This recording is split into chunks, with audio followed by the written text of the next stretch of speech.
everyone. Now we will discuss about STP, segmentation, targeting, and positioning. This framework plays a crucial role in determining whether a business idea has a viable market and how to approach the market effectively. Sekarang, mari kita mulai dengan sedikit penjelasan tentang studi kelayakan bisnis.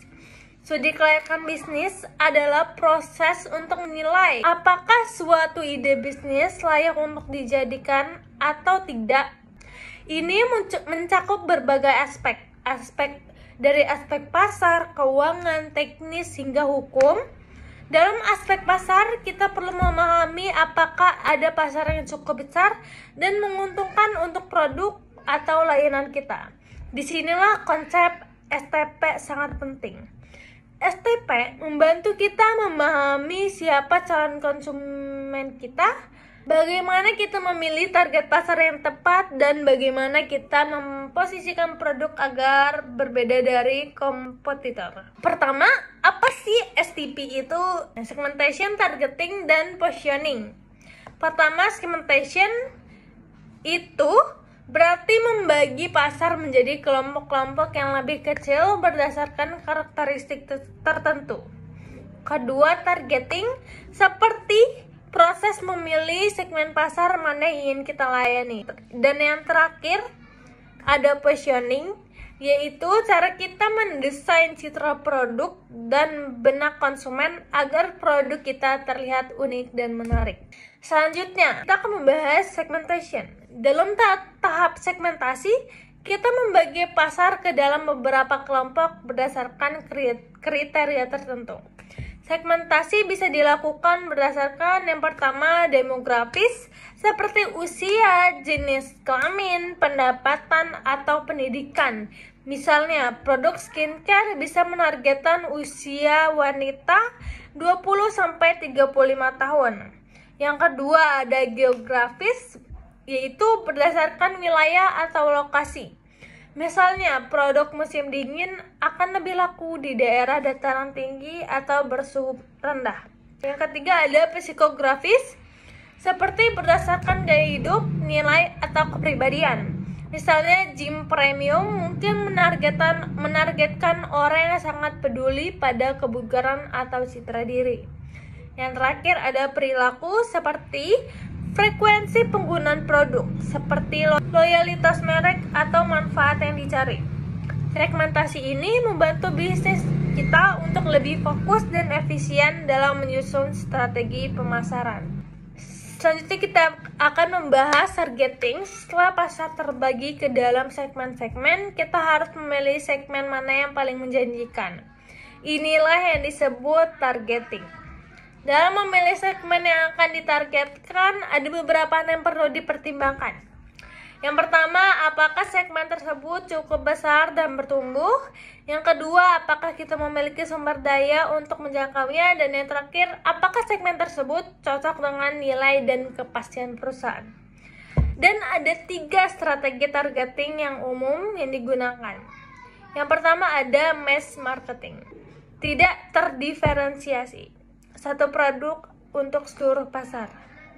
Yang kedua, differentiated marketing, membuat produk yang berbeda untuk segmen yang berbeda. Yang ketiga, ada niche marketing, fokus pada satu segmen kecil tapi sangat spesifik. Strategi yang dipilih harus sesuai dengan karakter bisnis dan sumber daya yang dimiliki. Selanjutnya, kita akan membahas positioning. Setelah segmen pasar dipilih, langkah selanjutnya adalah menentukan bagaimana produk kita akan diposisikan di benak konsumen. Positioning adalah tentang menciptakan persepsi tertentu. Misalkan, apakah produk kita ingin dianggap premium, ramah lingkungan, atau terjangkau? Kunci dari positioning adalah kejelasan dari konsistensi. Salah satu alat bantu yang sering digunakan adalah positioning statement.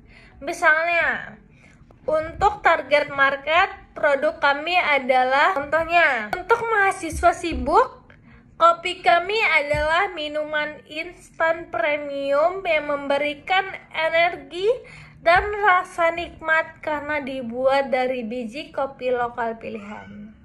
Dengan positioning yang kuat, produk akan lebih mudah dikenali dan diingat oleh konsumen. Selanjutnya kita akan membahas STP Invisibility Study. Nah, kenapa STP penting dalam studi kelayakan bisnis? Karena STP membantu kita menilai apakah benar-benar ada pasar untuk produk yang kita rencanakan.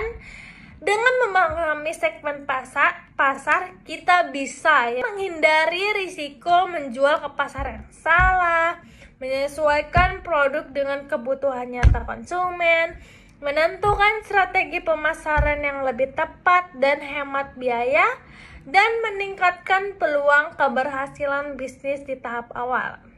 STP adalah jembatan antara ide bisnis dan realita pasar. For example, kayak sampelnya itu, bayangkan kita ingin membuka kedai kopi kecil di kota. Segmentasinya itu, kita membagi pasar menjadi pelajar, pekerja kantoran, dan turis. Targetingnya, kita pilih fokus pada pekerja kantoran usia 25-35 tahun yang butuh tempat nyaman untuk meeting santai atau kerja remote. Positioningnya, kita posisikan diri sebagai kopi lokal berkualitas dalam suasana yang nyaman untuk profesional muda. STP ini membimbing semua keputusan dari menu, harga, desain tempat, hingga promosi. Sebagai penutup, dapat kita simpulkan bahwa analisis STP, segmentation, targeting, dan positioning bukan hanya sekedar konsep dalam pemasaran, tetapi merupakan fondasi penting dalam menilai kelayakan suatu ide bisnis, khususnya pada aspek pasar.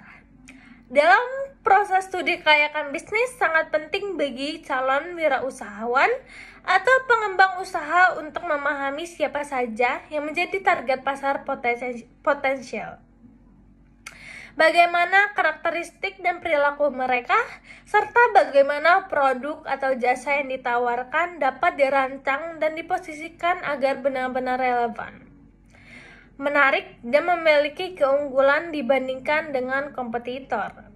Dengan melakukan segmentasi pasar secara tepat, bisnis dapat mengidentifikasi kelompok konsumen yang memiliki kebutuhan dan preferensi serupa.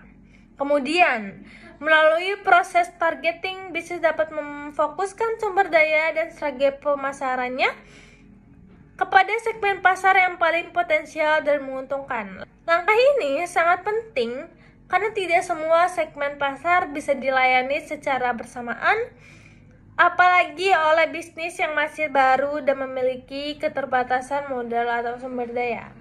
Selanjutnya, dengan melakukan positioning yang tepat, bisnis menanamkan persepsi yang jelas dan konsisten di benak konsumen tentang keunikan dan keunggulan produk atau jasa yang kita tawarkan.